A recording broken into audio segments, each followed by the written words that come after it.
আমরা হাকির সন্তানরা কবর রাজনীতির ডাক যারা দীর্ঘ একটা সময় এই ফ্যাসিবাদের দোষর ছিল কবর করে ভালো পথে চলে আসো। যারা দীর্ঘ একটা সময় মানুষের রক্ত নিয়ে হোলি খেলেছো কবর করে সৎ পথে ফিরে আসো। তোমার জীবন অবশিষ্ট সময় মানুষের অধিকার আদায়ের জন্য ব্যয় করো। তুমি যেই সকল মানুষের কাছ থেকে চাঁদাবাজি করেছিলা এখন তুমি দাঁড়িয়ে যাও সেই সকল নিরীহ মানুষগুলোর দোকানের সামনে খবরদার কেউ একটা অনিরীহ একটা অসহায় মানুষের কাছ থেকে 1 টাকা চাঁদা তুলতে পারবে না। এটাই হলো নওগাঁর রাজনীতি।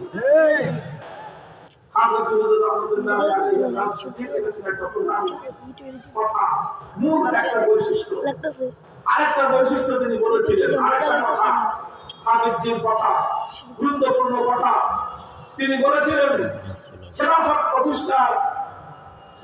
প্রতিষ্ঠার চেষ্টা করা, আল্লাহর জমিনে ইসলামী হুকুমত কায়েম করবার চেষ্টা করা, এটা হলো আহাম্মুল ফারায়েজ। এটা কি?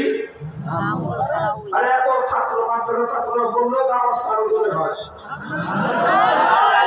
আহাম্মুল ফারায়েজ আপনারা শব্দ উচ্চারণ করতে আপনাদের কঠিন হবে, কিন্তু মাদ্রাসা ছাত্র আশপাশ ছেলেদের কাছ থেকে শিখে নেন।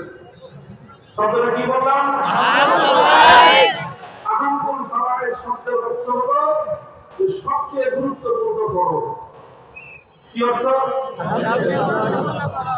অর্থাৎ খেলাফত প্রতিষ্ঠার আন্দোলন করা, খেলাফত প্রতিষ্ঠার সংগ্রাম করা, এটা হাফিজ হুজুর বলতেন যে এটা হলো আহাম্মুল ফারায়েজ, এটা সবচেয়ে গুরুত্বপূর্ণ ফরজ। প্রশ্ন আসতে পারে যে খেলাফত প্রতিষ্ঠার সংগ্রাম করা এটা আবার আহাম্মুল ফারায়েজ কেমনে হয়? ইসলামের মধ্যে গুরুত্বপূর্ণ যে ফরজ বিধানগুলো, ইসলামের স্তম্ভ কয়টা?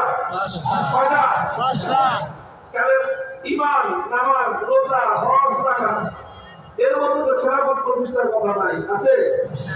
এগুলো হলো বড় ফরজ। তাহলে আমার খেলাফত প্রতিষ্ঠা করা এটা আহাম্মুল ফারায়েজ হইল কিভাবে? এই হলো কথাটা।